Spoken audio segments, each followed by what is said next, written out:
I'm here with Dan Johnny Irish O'Connor. Dan, this is not your first rodeo, and I know that you've been around the block for a while now. This fight wasn't set up for 115 like you had hoped for. It's actually at a catch weight of 120. Was that necessarily a change to you? Do you think it's easier, harder? What, if anything, changed for you for that? First of all, you look fantastic with a microphone. Second of all, we're set up for 115. That's the weight class that I'm trying to stick at. Most of the time when I fight at 25, I'm really small. So as my last fight showed, a guy was 160 night of, I was like 130. So 115 is kind of where I'd like to be. He couldn't make 115. We scheduled it 115. A week later, I got a phone call that said he can't make it. So they said 125. I said no, let's do it at 120. And he made 119 on the dot. So. And I know for you, you're trying to create a name for yourself in the 115 bracket because that's where you feel as a fighter you belong. So I definitely have a respect for you bumping up and taking this fight. You recently made a move from Steve Berger's MMA to St. Charles MMA. Has that, you think, changed your perspective in fighting at all? Or maybe has the level of guys that you're training with kind of incorporated some of that into the fighting style you now have? Yes, definitely. I got guys that are a lot more my size there. The strength and conditioning program is insane. I put on a lot of muscle. I'm really strong.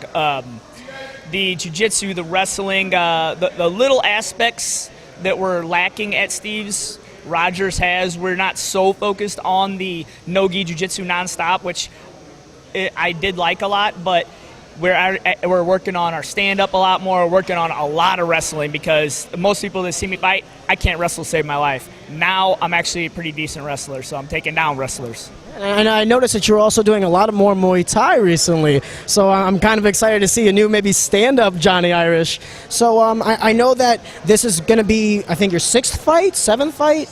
Let me see, 5-2-1, so that's 7, 8, 9th fight. 9th fight now. So you've been around the professional block, and Malsham Ball, who has sort of recently come into the professional debut.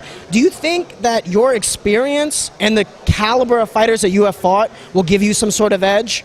Well, Malsham's fought some tough guys. If you look at his record, he's 2-3, but he's fought tough guys. Have I fought tougher? I think, especially after that, my last guy was world class, and I hurt him a few times, and I was kind of hoping I was going to hurt him a little more than I did, but the fact of the matter is I do think that the caliber is going to make a little bit of a difference, but Malsham's real tough, and this is MMA, so you never know. One punch, one kick, one knee, just play strong. Me moving the wrong way when he's throwing the right thing can end the night, or odds are him shoot in and him put his neck out a little bit too far, and I squeeze it till his head pops off.